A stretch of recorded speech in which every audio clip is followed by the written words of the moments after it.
Hello guys, mapagpalang araw sa ating lahat. Narito yung latest update sa kaso ni Vong Navarro. Maraming nagsasabi, kahit na si Christopher Min, nagsasabi na makakalaya nga itong si Vong Navarro o makapagpiyansa at makakasama na nga niya sa Pasko at New Year ang kanyang mga anak at mga mahal sa buhay. Usap-usapan ngayon sa social media na sigurado nga at malakas yung laban ni Vong Navarro na mapagbigyan siya na makalaya o makapagpiyansa nga sa kaso na isinampa ni Denise Cornejo. Alam naman natin na dalawang kaso ang isinampa nga dito ni Denise Cornejo laban kay Vong Navarro, at yung isa ay nakapagpiyansa siya ng 36,000 pero yung isa ay walang piyansa, kung kaya't nanatiling nakakulong itong si Vong Navarro, at yun ang inaasikaso ng kanyang abogado at ng kampo niya na makapagpiyansa naman, kasi nga hindi naman tatakbuhan nitong si Vong Navarro ang kanyang kaso at hindi naman siya pupunta sa ibang bansa o saan paman, kaya yun ang inaasikaso nila at malaki yung kanilang laban na mapagbigyan sila na makapagpiyansa, kasi nga dito nga sa kaso ni Vong Navarro ay walang piyansa, pero yun nga ay pwede daw sila mag-post ng bail o maghain siya ng petisyon niya doon sa korte na kung pwede ay makapagbigay ng piyansa siya pansamantala at makalaya para naman makasama at makapiling niya yung kanyang mga mahal sa buhay, kasi nga Filipino citizen naman itong si Vong Navarro at hindi siya taga ibang bansa at hindi niya kayang gawin na lumuwas pa o pumunta o magtago sa hustisya, kasi alam naman natin na walang ibang pupunta na si Vong Navarro at hindi niya naman kayang takbuhan yung kaso na isinampa sa kanya, kasi nga ayon sa kanya at sa mga naniniwala kay Vong Navarro ay wala naman talaga siyang kasalanan, kaya walang rason na magtakbo siya o magtago. Kahit ganun pa man ay hindi niya kayang gawin yun, kasi taga Pilipinas si Vong Navarro, dito siya nakatira, dito rin siya nagtatrabaho, andito yung pamilya niya, kaya malayo na siya ay magtatago o pupunta sa ibang bansa. Kaya dito ay sinasabi ng kanyang attorney na yung mga ebidensya na isinumiti nitong ni Denise Cornejo, lalong-lalo na ang kanyang mga testigo nga hindi nga dumating o hindi sumipot, ay malaking pagkakamali ng kampo ni Denise Cornejo, kasi nga pwede nga si Denise Cornejo kasuhan ng perjury dahil nagsisinungaling siya sa husgado o sa korte, lalong-lalo na dito yung mga witness niya na 2 beses na hindi sumipot sa hearing, kaya nakakatakot din at malalagay din sa alanganin yung sinasabi niyang bagong testigo, kasi nga hindi nagpakita. At dito ay makikita natin na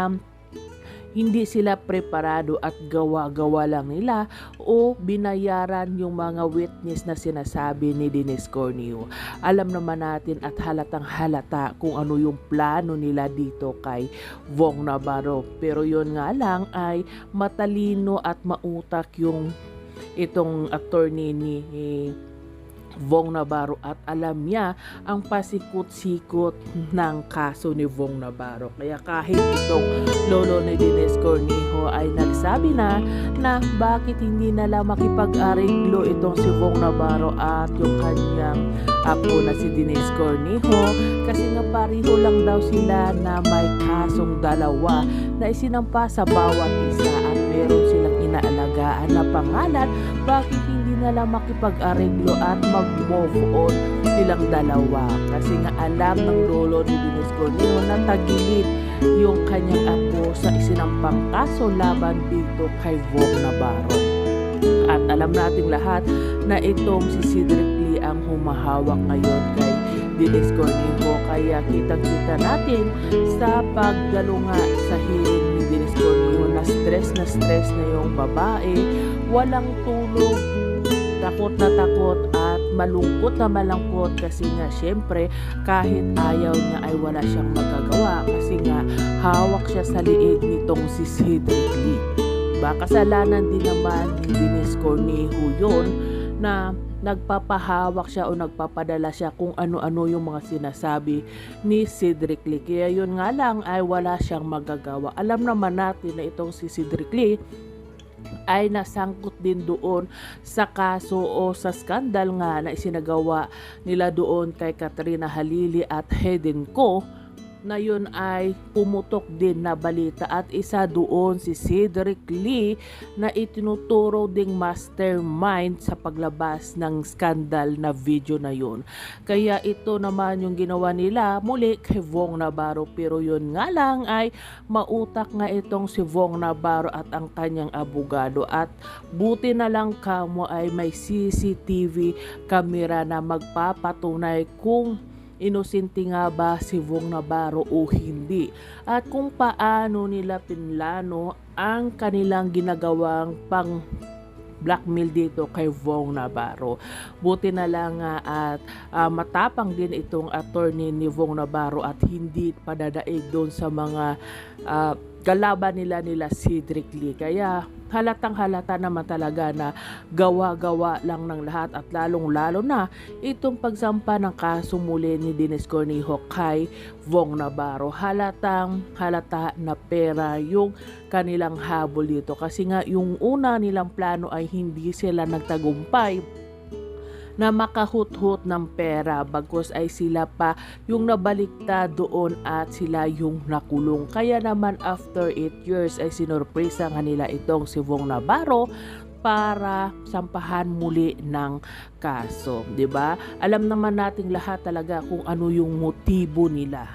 paghihiganti, at gusto nilang magbayad itong si Vong Navarro, pero hindi pa dadaig sa kanila si Vong Navarro. Lalaban at lalaban si Vong Navarro para lumabas yung katotohanan at para magbayad yung may sala muli. At malalaman natin yan sa Lunes kung ano nga ba ang maaari